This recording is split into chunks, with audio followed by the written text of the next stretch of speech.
আল্লাহ নারী মৌমাছিকে বলেছেন মৌচাক বানাও, তোমাদের মধু রাখার জন্য বাসা বানাও। কার্বন ফ্রিজ গবেষণা করে পেয়েছে মৌচাকের বাসা বানানো হয়, মধু আহরণ করা হয়। যেই মৌমাছিটা নেতৃত্ব দেয় এটা পুরুষ মৌমাছি নয়, এটা হলো মহিলা মৌমাছি। কোন সুবহানাল্লাহ।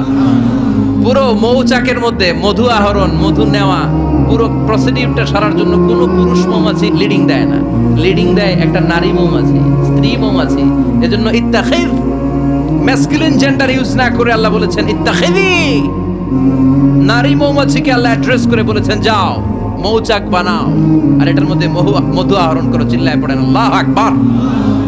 আল্লাহ বললেন ইত্তাখিজি মিনাল জিবালি বুয়ুতা, পাহাড়ের মধ্যে ঘর বানাও, মিনাশ শাজার গাছের বড় ডালের মধ্যে ঘর বানাও, ওয়া মিম্মা ইয়ারিশুন উঁচু উঁচু জায়গায় ঘর বানাও।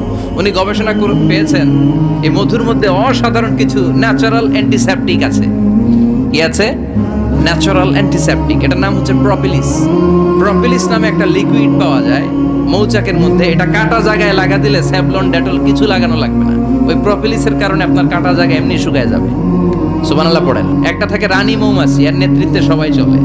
আরেকটা থাকে মেল বি, পুরুষ মৌমাছি, বংশ বাড়ানোর জন্য এদের কাজে লাগে। আর সব হচ্ছে ওয়ার্কার বি, সবাই কাজ করে। মাকুলি মিন কুল্লি সামারাত, এরপর এলাকার যত মিষ্টি মিষ্টি ফুল আছে, ফল আছে, ওখান থেকে রস নিয়ে আসো। সুবহানাল্লাহ। পুষ্পরস সংগ্রহ করে মধুগুলো, এটার বলে sweet nectar. They collect the sweet nectar from the flowers.